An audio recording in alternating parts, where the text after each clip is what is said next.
നമസ്തേ. ഇന്നു നമുക്ക് ഒരു കാര്യം കേൾക്കാം. രാവണൻ്റെ ലങ്കയിൽ മണ്ണില്ലായിരുന്നു എന്നും ഉത്തര ദക്ഷിണായനങ്ങൾ സംഭവിക്കുവാൻ ഈ ലങ്ക കാരണമായി എന്നും പറയുന്നു. അതെന്താണെന്നല്ലേ? ലങ്കാനഗരം സ്ഥിതി ചെയ്യുന്നത് ത്രികൂടപർവ്വതത്തിൻ്റെ ഉപരിതലത്തിലാണ്. ഈ ത്രികൂടപർവ്വതം പണ്ട് മഹാമേരുവിൻ്റെ ഒരു ശിഖരമായിരുന്നു അത്രേ. വാസുകിയും വായുഭഗവാനും തമ്മിലുള്ള മത്സരം കൊണ്ട് ഈ ശിഖരം അടർന്നു സമുദ്രത്തിൽ വീഴുകയുണ്ടായി. അതിനും ഒരു കഥയുണ്ട്. പണ്ട് ഗരുഡൻ മാതാവാകിയ വിനതയുടെ ദാസ്യം നീക്കുന്നതിന് അമൃത് കൊണ്ടുവരുവാൻ ദേവലോകത്തേക്ക് പറന്നുപോയ വഴി കശ്യപാശ്രമത്തിൻ്റെ സമീപത്തുള്ള സരസിൽ നിന്ന് ഒരു ആമയെയും ഒരു ആനയെയും കൊത്തിയെടുത്തു പറന്നു അത്രേ.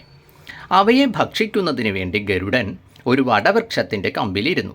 ആ ശിഖരത്തിൻ്റെ അടിയിൽ ബാലഖില്യന്മാർ തപസ്സു ചെയ്യുന്നുണ്ടായിരുന്നു. ഗരുഡൻ്റെയും ആനയുടെയും ആമയുടെയും എല്ലാം ഭാരം കൊണ്ട് കമ്പ് അടർന്ന് സമുദ്രത്തിൽ വീണു.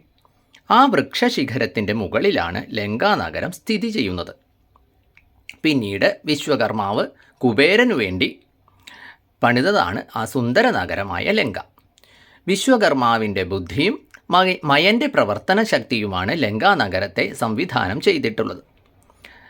കാലങ്ങൾക്കു ശേഷം കുബേരനെ ആട്ടിപ്പായിച്ച് രാവണൻ ലങ്കയിൽ താമസമാക്കി. ലങ്കാനഗരത്തിൻ്റെ ഒത്ത നടുക്ക് ദശവദനൻ്റെ 10 നിലമാളിക. അവയ്ക്ക് ചുറ്റും 8 ദിക്കുകളിലായി മന്ത്രിമാരുടെ 9 നിലമാളികകൾ. നവരത്നങ്ങളിൽ ഓരോ ഇനം രത്നങ്ങൾ കൊണ്ടാണ് മന്ത്രിമന്ദിരങ്ങൾ നിർമ്മിച്ചിട്ടുള്ളത് എങ്കിൽ രാവണൻ്റെ മന്ദിരം നവരത്നങ്ങൾ ഇടകലർത്തി അടുക്കി പണിയിച്ചതാണത്രേ. ഈ ലങ്കയുടെ പരിസരത്ത് എത്തുമ്പോൾ തൻ്റെ പരിക്രമണത്തിന് തടസ്സം തട്ടുന്ന സൂര്യൻ ദിവസവും വഴിമാറി വളഞ്ഞു പോയിക്കൊണ്ടിരുന്നു. ഈ വക്രഗതി നിമിത്തമാണ് ദക്ഷിണ ഉത്തരായനങ്ങൾ സംഭവിക്കുന്നത് എന്നാണ് പുരാണത്തിൽ പറയുന്നത്. നല്ല അറിവായില്ലേ? നമസ്തേ.